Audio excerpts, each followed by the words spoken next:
All right, on to lesson 7. Are you ready to rock and roll, move, and groove?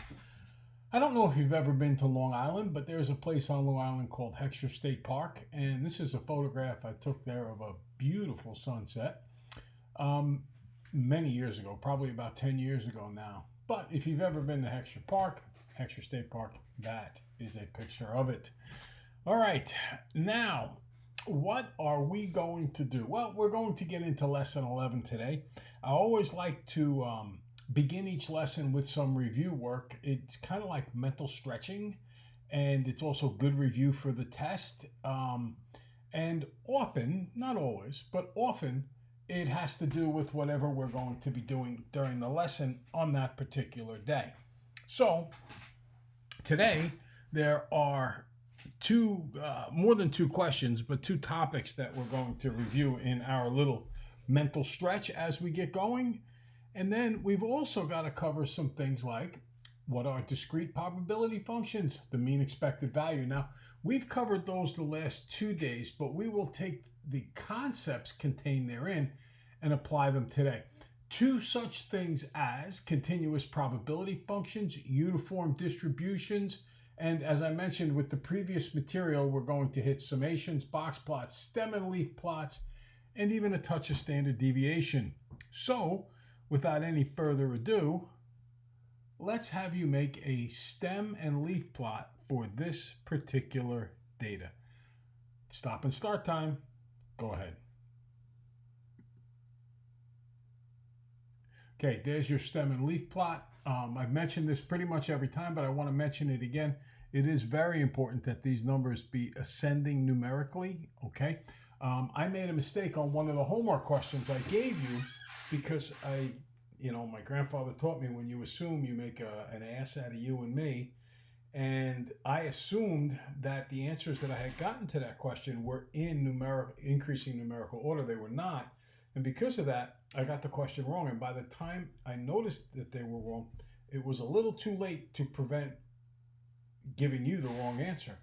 So make sure you put them in ascending order so that you don't do what I did. Okay? All right. So now that we have them in ascending order, we can tell a few things from this stem and leaf plot. For instance, the lowest score or number is 17.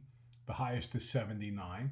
And just looking at this, it looks to me like the mode would be 33 because there are two 33s and there's no other score that repeats itself. There are sevens there's like 3 sevens here, but you have to remember this first 7 is 17, the second 7 is 37, and this third 7 is 47, just as these 3s below are 63 and 79. Okay? So the next thing, in order to create a box plot, we have to find the minimum, the maximum, the first quartile, median, and third quartile. Now, there are several ways to do that, and if you don't have a graphing calculator, you can rewrite all of this data in order. That's something the stem and leaf plot helps you do. And then you can find the median, and then find the median of the lower half and the median of the upper half. But there are two things about that. The first one is the more scores I put, and there are some problems in this course that can have as many as 50 scores in them, the more difficult that is to do. And the second thing is that the graphing calculator does it so easily. And when you list 50 scores, I think the human in us, the human element or quality in us, makes making a careless or a sloppy mistake a very real possibility, more so than with a calculator. Once you enter it correctly, calculator does all the work flawlessly. So I use a calculator, and I would suggest, if possible, you do it too. The way we do this on a calculator is you go to Stat, and the very first cursor that will be on Edit. You hit Enter, and then you want to find L1. Go all the way up to the top of L1. That means get the cursor on top of L1, not below the line, and then hit Clear Enter. That'll wipe out all the values in L1, and then you just put in all the ones you see in front of you. Then you go to Stat again, because we're dealing with statistics here. That's what Stat is for. But this time we're not looking to edit any lists or input into any lists. We're looking to calculate some things like first quartile, median, third quartile, and so on. So I go to Stat, but I go over to the second column at the heading, which is calc, which means calculate, and then it'll say one variable stats, one bar stats. Hit enter, and then it'll say something like column frequency, blah, blah, blah, enter, enter, enter, and bingo, out will pop Magic, the man in the calculator who's so fast and so perfect. We'll list a bunch of stuff that has absolutely nothing on the surface to do with answering this question. It'll talk about the sum of the x's, it'll talk about the mean, which is x bar, and a bunch of other things. But at the bottom of that list, there's a little arrow which suggests scroll down. And as you scroll down, magic. It'll say minimum, it'll say first quartile, it'll say median, it'll say third quartile, it'll say maximum. That's all of this data. And then once you have all this data and you've written it down, it's a question of can you use this data? And that's what we do here. So the minimum, it says, is 17. So I come over here and I put the minimum mark on 17. It says the maximum is 79, so I put the maximum mark on 79. And these extensions are called whiskers. Okay, now, this box is very important. It's called the box plot, so it suggests this is the key area. The first quartile is 31, the median is 37 and a half, and the third quartile is 53 and a half. So I put that in a box. And from here, we can do some questions that involve understandings. For instance, what percent of the scores are between 31 and 53 and a half? Well, that would be 50%, because between each of these critical points that you see that we drew on the graph is 25%. So from this first mark here at 17 to 31, 25% of the scores can be found in that range. Between 31, and 37 and a half, 25%. Between 37 and a half, 53 and a half, another 25%. And between 53 and a half and 79, the final 25%, adding up to 100% of the scores. Now, another very important topic that we often ask about, but was not asked about here, is interquartile range. Your interquartile range is your highest score, 53, in the highest of the quartiles, 53 and a half, the third quartile.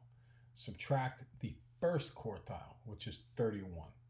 So 53 and a half minus 31 would give me 22 and 1/2. So that is how we use the calculator to get the critical points in the data, namely everything written in red, and then we transfer that to the box plot.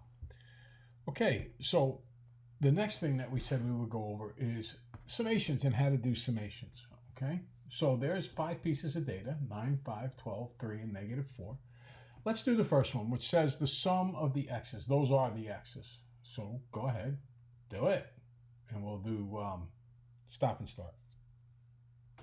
Okay, so I simply add them up. 9 plus 5 plus 12 plus 3 plus -4 is 25. I've looked at your homeworks, and the only way that anyone is getting that wrong is if they make a careless mistake, which happens. Not a big deal. There is no misunderstanding there whatsoever. Now let's consider the next one. And I want you to really focus in on the difference between question 2, directly under question 1, and then question 3, directly under 2. Look at the notation difference. In the top one, it's in parentheses. In the bottom one, it's not. So the top one, because parentheses always goes first in the order of operations, means add 3 to each of these scores, 9, 5, 12, 3, -4, and then add them. Go ahead, do it. Okay, so 9 becomes 12, 5 becomes 8, 12 becomes 15. I'm adding 3 every time. 3 becomes 6, and -4 becomes -1. I add them up, and I get 40. Now, just a little side note here. Basically, I've added 5 more 3s because there's a total of 5 scores here. So it makes sense that the result would go up by 15 points, which is 5 3s. Okay. Now we get to something that we have to wrap our heads around. And once we do, man, is it easy. It's easier than what we just did. But there's this moment of wrapping our heads around it. Okay. So the sum of x plus 3. The way this is to be read is just what I said. The previous question would be read the sum of x plus 3's. This one would be read the sum of x plus 3. All the difference in the way that we pause, in the way we say that. So to do this one, we want to find the sum of the x's and then add 3. And that's what it means when you don't have parentheses, which will go first. So go ahead, we'll do a little stop and start here. Okay, so what I want you to notice, watch this. I put a lot of work in on these PowerPoints here. Watch what we got. You see, this sum of x's is this sum of x's. It's the same thing. So if the top sum of x's was 25 or is 25, then that means this sum of x's here has a value of 25. We already know it.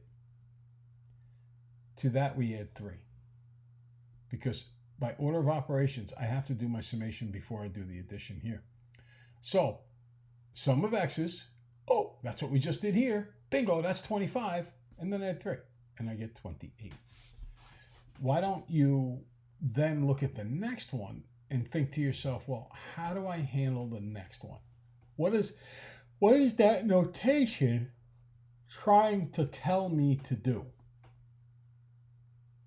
Well, it's saying find the summation of x plus 3 in parentheses. Hint, it's already up there. Multiply it by 2 and subtract 1. I will do stop and start. Go ahead. All right, so now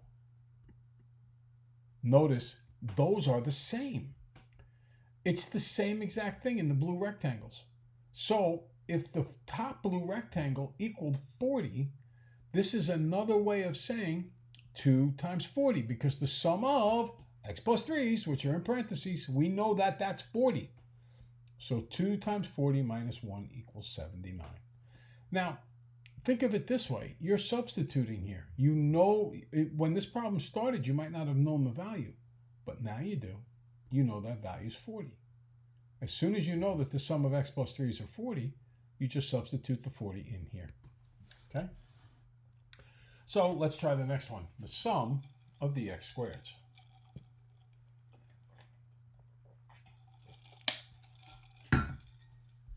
Okay. So the sum of the x squareds is going to be 9 squared is 81, 5 squared is 25, 12 squared 144, 3 squared 9, and negative 4 squared, you better be putting the parentheses around that in the graphing calculator, is 16. Now we go to the next one, which is the sum of x squared minus 5. And here's where I'm really hoping you understand what I tried to show you with the red circles and also with the blue rectangles. What do you think is the quickest, easiest way to do this one? Well, you already know the value of the sum of the x squareds. And according to what we've already done, what we can see is that this sum of x squareds is the same exact sum of x squareds as this one. So that means that if I find the top value, oh wait, I know that is 275. And then I just subtract 5. 275 minus 5 is 270. And that's a far cry from this last question, which says now, because of the parentheses, you've got to do x squared minus 5 and then sum them all up. So little stop and start with that. Go ahead. Okay, so I subtract 5 off of each of these x squareds up top. So 81 becomes 76, 25 becomes 20, 144 becomes 139, 9 becomes 4, 16 becomes 11, and then, as the summation tells me to do, I add them up and I get 250. Okay, so that is some review work for today. I think that for anybody who might still be struggling with this, and I look at the homework answers, most people have it down pat, but I think maybe I didn't do as good a job as I should have explaining it. And I'm hoping that these colored rectangles and circles you find beneficial for the last ones who still did not quite fully understand it. Okay, time to pause. The next video will start in a moment.